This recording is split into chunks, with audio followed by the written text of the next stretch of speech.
Okay, now I don't want to alarm anybody in this room, but it's just come to my attention that the person to your right is a liar. Also, the person to your left is a liar. Also, the person sitting in your very seats is a liar. We're all liars. What I'm going to do today is I'm going to show you what the research says about why we're all liars, how you can become a lie spotter, and why you might want to go the extra mile and go from lie spotting to truth seeking, and ultimately to trust building. Now, speaking of trust, ever since I wrote this book, Lie Spotting, no one wants to meet me in person anymore. No. They say, it's okay. We'll email you. I can't even get a coffee date at Starbucks. My husband's like, honey, deception. Maybe you could have focused on cooking. How about French cooking? So before we get started, what I'm going to do is I'm going to clarify my goal for you, which is not to teach a game of gotcha. Lie spotters aren't those nitpicky kids, those kids in the back of the room that are shouting, gotcha, gotcha. Your eyebrow twitched. You flared your nostril. I watched that TV show, Lie to Me. I know you're lying. No. Lie spotters are armed with scientific knowledge of how to spot deception. They use it to get to the truth, and they do what mature leaders do every day. They have difficult conversations with difficult people, sometimes during very difficult times. And they start up that path by accepting a core proposition. And that proposition is the following: lying is a cooperative act. Think about it. A lie has no power whatsoever by its mere utterance. Its power emerges when someone else agrees to believe the lie.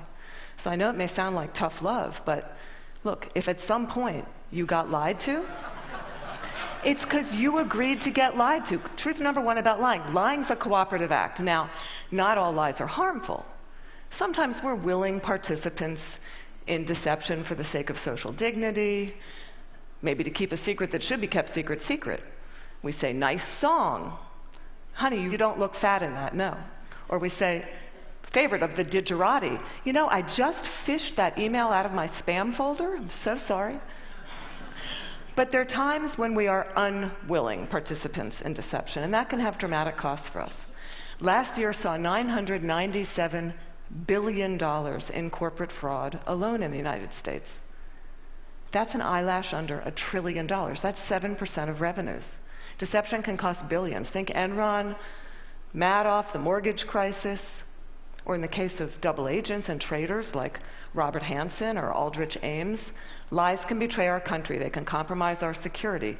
They can undermine democracy. They can cause the deaths of those that defend us. Deception is actually serious business. This con man, Henry Oberlander, he was such an effective con man, British authorities say he could have undermined the entire banking system of the Western world. And you can't find this guy on Google. You can't find him anywhere. He was interviewed once, and he said the following. He said, look, I've got one rule. And this was Henry's rule. He said, look, everyone is willing to give you something. They're ready to give you something for whatever it is they're hungry for.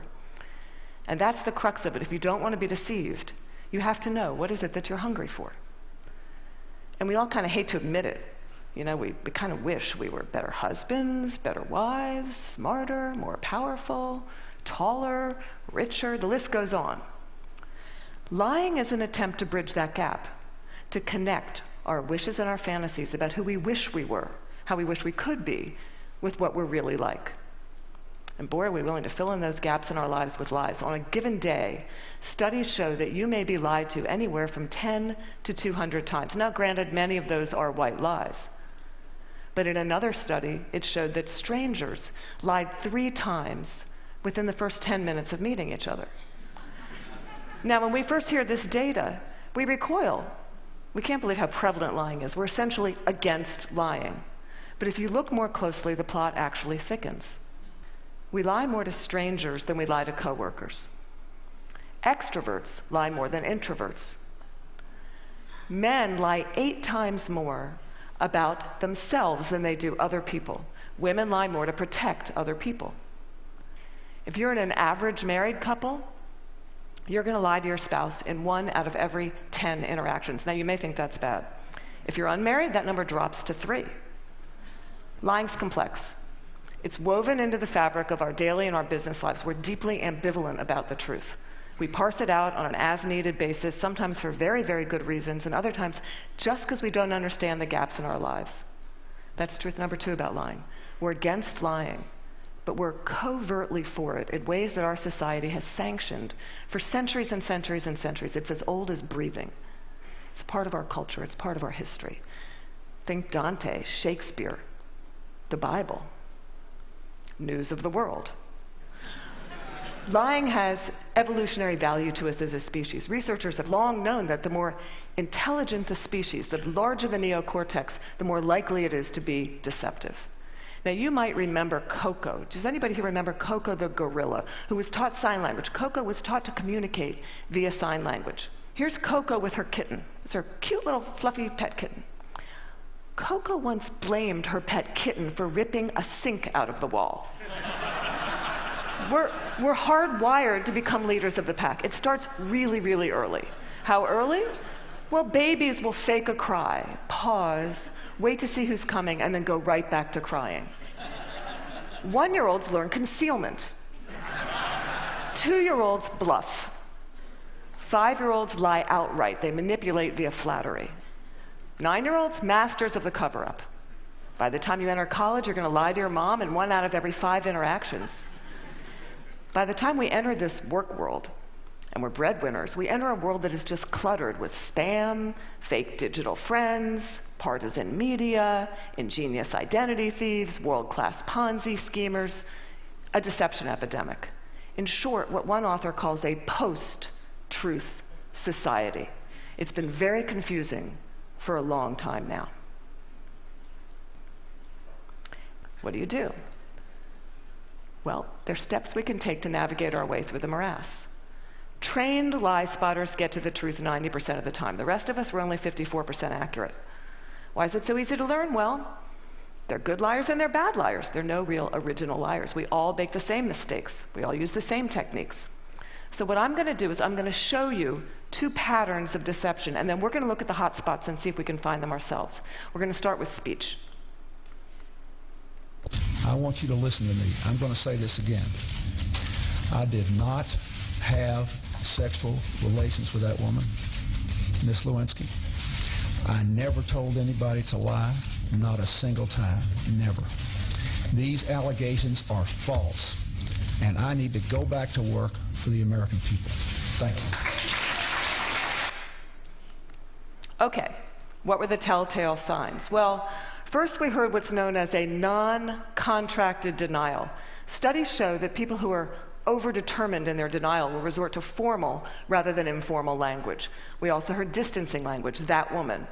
We know that liars will unconsciously distance themselves from their subject using language as their tool. Now, if Bill Clinton had said, well, to tell you the truth, or Richard Nixon's favorite, in all candor, he would have been a dead giveaway for any lie spotter that knows that qualifying language, as it's called, qualifying language like that, further discredits the subject. Now, if he had repeated the question in its entirety, or if he had peppered his account with a little too much detail, and we're all really glad he didn't do that, he would have further discredited himself. Freud had it right. Freud said, look, there's much more to it than speech. No mortal can keep a secret. If his lips are silent, he chatters with his fingertips, and we all do it. No matter how powerful you are, we all chatter with our fingertips. I'm going to show you Dominique Strauss-Kahn with Obama, who's chattering with his fingertips. Now, this brings us to our next pattern, which is body language. With body language, here's what you got to do. You really got to just throw your assumptions out the door. Let the science temper your knowledge a little bit. Because we think liars fidget all the time. Well, guess what? They're known to freeze their upper bodies when they're lying. We think liars won't look in the eyes. Well, guess what? They look you in the eyes a little too much just to compensate for that myth. We think warmth and smiles convey honesty, sincerity. But a trained lie spotter can spot a fake smile a mile away. Can you all spot the fake smile here? You can consciously contract the muscles in your cheeks. But the real smile's in the eyes. The crow's feet of the eyes, they cannot be consciously contracted. Especially if you overdid the Botox. Don't overdo the Botox. Nobody will think you're honest. And now we're going to look at the hot spots. Can you tell what's happening in a conversation? Can you start to find the hot spots to see the discrepancies between someone's words and someone's actions? Now, I know it seems really obvious, but when you're having a conversation with someone that you suspect of deception, attitude is by far the most overlooked but telling of indicators. An honest person is going to be cooperative. They're going to show they're on your side. They're going to be enthusiastic. They're going to be willing and helpful in getting you to the truth. They're going to be willing to brainstorm, name suspects, provide details. They're going to say, hey, maybe it was those guys in payroll that forged those checks. They're going to be infuriated if they sense they're wrongly accused throughout the entire course of the interview, not just in flashes. They'll be infuriated throughout the entire course of the interview. And if you ask someone honest, what should happen to whoever did forge those checks? An honest person is much more likely to recommend strict rather than lenient punishment. Now, let's say you're having that exact same conversation with someone deceptive. That person may be withdrawn, look down, lower their voice, pause, be kind of herky-jerky. Ask a deceptive person to tell their story. They're going to pepper it with way too much detail in all kinds of irrelevant places. And then they're going to tell their story in strict chronological order. And what a trained interrogator does is they come in, and in very subtle ways, over the course of several hours, they will ask that person to tell their story backwards. And then they'll watch them squirm and track which questions produce the highest volume of deceptive tells. Why do they do that? Well, we all do the same thing. We rehearse our words, but we rarely rehearse our gestures. We say yes, we shake our heads no. We tell very convincing stories, we slightly shrug our shoulders. We commit terrible crimes, and we smile at the delight in getting away with it. Now, that smile is known in the trade as duping delight, and we're going to see that in several videos moving forward, but we're going to start, for those of you that don't know him, this is presidential candidate John Edwards, who shocked America by fathering a child out of wedlock. We're going to see him talk about getting a paternity test. See now if you can spot him saying yes while shaking his head no, slightly shrugging his shoulders, lots of be happy to participate in one. I know that it's not possible that this child could be mine because of the timing of events, so I know it's not possible. Happy to take a paternity test and would love to see it happen. Are you going to do that soon? Is there somebody that you can't? I'm only one side. I'm only one side of the test, but I'm happy to participate in one. Okay, those head shakes are much easier to spot once you know to look for them. Now, there are going to be times when someone makes one expression while masking another that just kind of leaks through in a flash. Murderers are known to leak sadness. Your new joint venture partner might shake your hand, celebrate, go out to dinner with you, and then leak an expression of anger. And we're not all going to become facial expression experts overnight here. But there's one I can teach you that's very dangerous and that's easy to learn, and that's the expression of contempt. Now, with anger, you've got two people on an even playing field. It's still somewhat of a healthy relationship, but when anger turns to contempt, you've been dismissed. It's associated with moral superiority, and for that reason, it's very, very hard to recover from. Here's what it looks like. It's marked by one lip corner pulled up and in.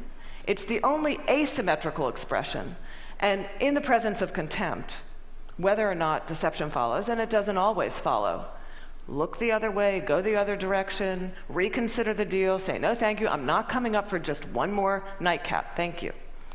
Science has surfaced many, many more indicators. We know, for example, liars will shift their blink rate, point their feet towards an exit. They will take barrier objects and put them between themselves and the person that's interviewing them. They'll alter their vocal tone, often making their vocal tone much lower. Now, here's the deal. These behaviors are just behaviors. They're not proof of deception. They're red flags. We're human beings. We make deceptive, flailing gestures all over the place all day long. They don't mean anything in and of themselves. But when you see clusters of them, that's your signal. Look, listen, probe, ask some hard questions, get out of that very comfortable mode of knowing, walk into curiosity mode, ask more questions. Have a little dignity. Treat the person you're talking to with rapport. Don't try to be like those folks on Law and Order and those other TV shows that pummel their subjects into submission. Don't be too aggressive. It doesn't work. Now, we've talked a little bit about how to talk to someone who's lying and how to spot a lie. And as I promised, we're now going to look at what the truth looks like. And I'm going to show you two videos. Two mothers, One is lying, one is telling the truth. And these were surfaced by researcher David Matsumoto in California. And I think they're an excellent example of what the truth looks like. This mother, Diane Downs, shot her kids at close range, drove them to the hospital while they bled all over the car, claimed a scraggy-haired stranger did it. And you'll see when you see the video, she can't even pretend to be an agonizing mother. What you want to look for here is an incredible discrepancy between horrific events that she describes and her very, very cool demeanor. And if you look closely, you'll see duping delight throughout this video. But at night, when I close my eyes, I can see Christy reaching her hand out to me while I'm driving, and the blood just keep coming out of her mouth. And that, maybe it'll fade too with time, but I don't think so. That haunts me the most.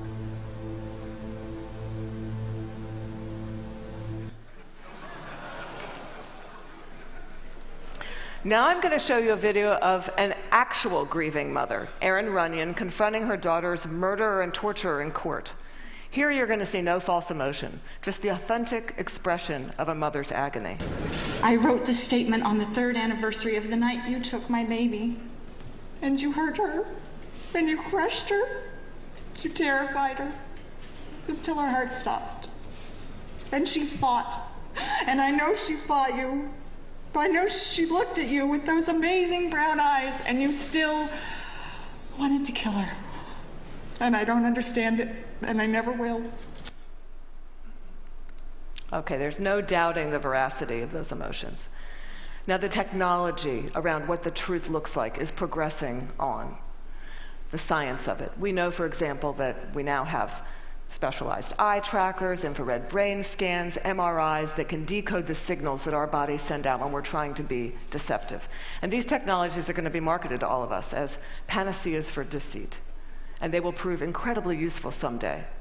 But you've got to ask yourself, in the meantime, who do you want on your side of the meeting?